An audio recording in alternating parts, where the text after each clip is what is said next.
আজকের ভিডিওতে আমি আপনাদের সাথে শেয়ার করব পর্তুগালে ফুড ডেলিভারি করে ইনকাম হয় কেমন। সো সাথেই থাকেন আর ব্লগটা এনজয় করেন।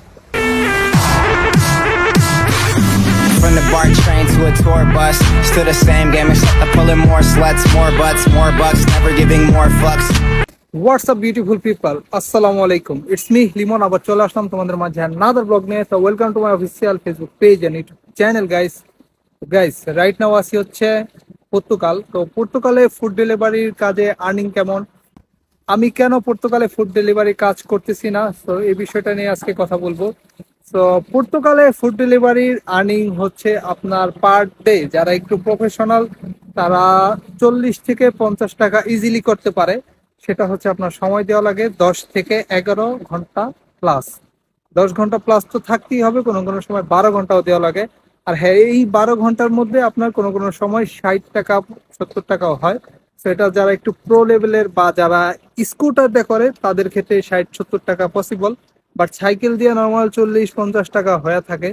তো 40-50 টাকা করে হইলেও যদি আপনি মাসে 4টা বন্ধ কাটান, তারপর আপনার ধরেন 40 টাকা করে হইলেও আপনার 1100 টাকার মতো থাকে। সো 1100 টাকার মধ্যে থাকলে সাইকেল নিয়ে করলে, এটা সাইকেলের কথা বলতেছি। আর স্কুটার নিয়ে করলে কেউ 50-60 টাকার নিচে ভাই ঘরে যায় না নর্মালি। তো অন এভারেজ সাইকেল স্কুটার মিলায় যদি আপনি 40-45 টাকা করে ধরেন, তারপর আপনার ইজিলি 12 থেকে 1300 টাকা কাজ করতে পারবেন। 12 থেকে 1300 টাকার কাজ করতে পারবেন। এখন কথা হচ্ছে 12 থেকে 1300 টাকা কাজ করলে আইডি ভাড়া যদি 30% দেন ফ্রান্সের মতো, তাহলে তো আকাশ ভরা তারা। এই জায়গাটাই হচ্ছে মজা ভাই। পর্তুগালে আইডি ভাড়া হাইস্ট রেট 150 ইউরো, ম্যাক্সিমাম পোলাপান 100, 120, 130 পার মান্থ। সপ্তাহ না ভাই, প্যারিসে কিন্তু সপ্তাহে 150 পাওয়াটা ভাগ্যের ব্যাপার। কিন্তু এইখানে মাসে আপনার হাইস্ট 160 ইউরো আপনার ওভার বোল্ড এই অ্যাকাউন্ট গুলা ভাড়া দিয়ে থাকে।